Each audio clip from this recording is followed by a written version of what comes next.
നിങ്ങൾ ഈ ഒരു വണ്ടി നോക്കിയ ട്രാക്ടസിന്റെ മൊത്തം കോപ്പി ആയിട്ടുള്ളൊരു ഡിഫൻഡറാണ് ഇരിക്കുന്നത്. ഒറ്റ നോട്ടത്തിൽ ബ്രാൻഡഡ് ആണെന്ന് തോന്നിയാലും സംഭവം മെയ്ഡ് ഇൻ ചൈന ആണ് വണ്ടി. ഒരു കാര്യം ഒഴികെ ബാക്കി എല്ലാം കോപ്പിയാണ്. സ്റ്റിയറിംഗ് സൈഡിലുള്ള ഇൻഡിക്കേറ്റർ ഉണ്ട്, ബാർ ലൈറ്റ് ഉണ്ട്, ഹെഡ് ലൈറ്റ് ഉണ്ട്, വിഞ്ച് ഉണ്ട്, ഡിഫ് ലോക്ക് ഉണ്ട്, റിയർ ഗിയർ ലോക്ക് ഉണ്ട്. അങ്ങനെ സകലമാന സൂത്രങ്ങളും ചെയ്തിട്ടുണ്ട്. പക്ഷെ ഒരു സൂത്രം മാത്രം ചെയ്യാൻ ചൈനക്കാർ മറന്നു പോയിട്ട് ഈ ഒരു വണ്ടിക്കകത്ത്.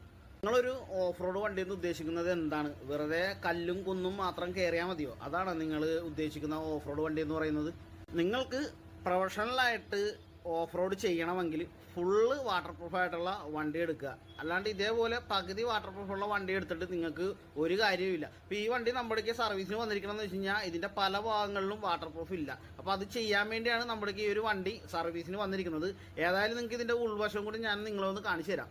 ഇതാണ് ഈ ഒരു ഡിഫൻഡറിന്റെ ഉൾഭാഗം വരുന്നത്. ഇതിന്റെ പകുതി വാട്ടർ പ്രൂഫ് എന്ന് പറയുന്നത് ഇതിന്റെ ഈ ഹോബി വിങ്ങിന്റെ ഒരു ESC, അതേപോലെ തന്നെ ഈ ഒരു ബ്രഷ്ഡ് മോട്ടർ, ഇതാണ് ഇതിന്റെ പകുതി വാട്ടർ പ്രൂഫ് എന്ന് പറയുന്ന സംഭവം എന്ന് പറയുന്നത്. ഇതുണ്ട ഡംബോ ആർച്ചിയുടെ റിസീവറാണ് ഈ വെച്ചിരിക്കുന്നത്. ഇത് വെള്ളം കണ്ടു കഴിഞ്ഞാൽ സ്പോട്ടിൽ ഈ സാധനം കത്തിപ്പോവും. അതേപോലെ തന്നെ ഈ വിഞ്ചിന്റെ ഈ ഒരു PCB യൂണിറ്റ് ഉണ്ട്, ഇതും വാട്ടർ പ്രൂഫ് അല്ല. അതേപോലെ തന്നെ ലൈറ്റ് കിറ്റിന് കൊടുത്തങ്ങനെ സംഭവങ്ങൾ, ഇതൊന്നും വാട്ടർ പ്രൂഫ് അല്ല ചെയ്തിരിക്കുന്നത്. വെള്ളം കണ്ട സ്പോട്ടിൽ പോകുന്ന രീതിയാണ് സംഭവം. നമുക്കൊരു ഈ ഒരു RC-ന് അർജന്റായിട്ട് അപ്ഗ്രേഡ് ചെയ്യേണ്ടത് ഈ ഒരു ഡംബോ ആർച്ചിയുടെ റിസീവർ, അതേപോലെ തന്നെ ബിഞ്ചിന് വരുന്ന ഈ ഒരു PCB യൂണിറ്റ്, ഇത് രണ്ടും നമുക്ക് വാട്ടർ പ്രൂഫ് മെയിനായിട്ട് ആക്കണം. പിന്നെ ഈ മോട്ടറിനകത്തൊക്കെ വെള്ളം ഇറങ്ങിയ ഇതിന്റെ അവസ്ഥ എന്താണെന്ന് നമുക്ക് കറക്റ്റായിട്ട് അറിയില്ല സംഭവം. അപ്പോൾ നമുക്ക് ഇത് രണ്ടും നമുക്ക് മസ്റ്റായിട്ട് ഇപ്പോൾ ചെയ്ത് കൊടുക്കണം കസ്റ്റമർക്ക്.